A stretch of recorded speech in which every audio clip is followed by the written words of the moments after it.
So hello, welcome. In this tutorial I will show you what is GCF and LCM with Python. It means we will calculate it not with paper and pen, but we will try to calculate it with program, with Python. It will calculate for us alone. So let's start together to look what it can be, how it works. So open your Visual Studio Code. As you can see, I just prepared for you what it will be.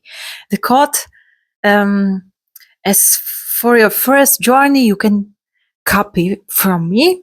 It's not a problem. So as you can see, you must define GCF of two numbers A and B, and LCM of these two numbers A and B. So, and if you have a Python at school, you can ask your teacher how you can start. So as you can see in my program, I will put number 1 there. For example, we can put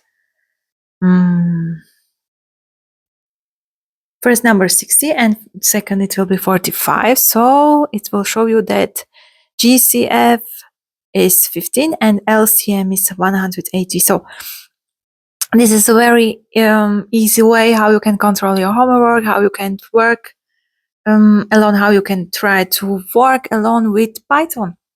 So we can try another pair of numbers, for example 60, and second number it will be 126, and you see it's our results, they are 6 and 1260. So it's very comfortable way to show us result. Okay, so only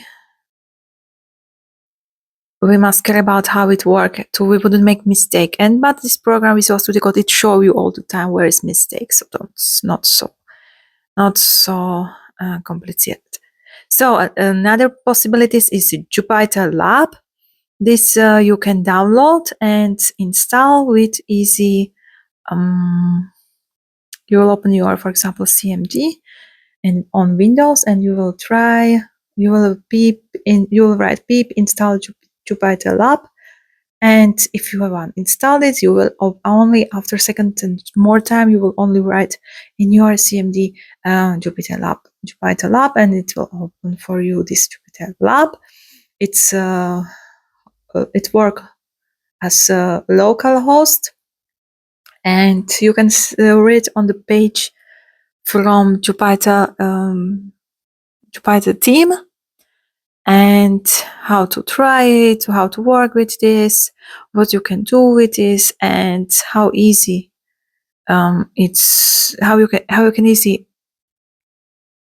make your work more easy. So this is a window. I will just only copy my code, and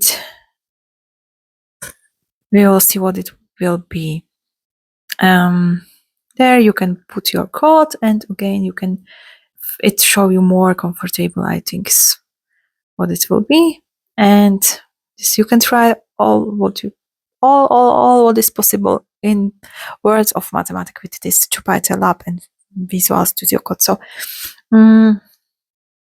it's very important if you can learn it, if you can only if you can play with it a little bit, and after you'll try to make more and more complicated programs. So I recommend it for all my students, and I must mention that you must have installed Python as well as Visual Studio Code, and after this JUPYTER Lab. Okay, so with this video I wanted to just show you how to work. So if you are comfortable with it, if you like this type of work, please subscribe me and give me a like. So thanks for watching, and see you next time. Bye everyone.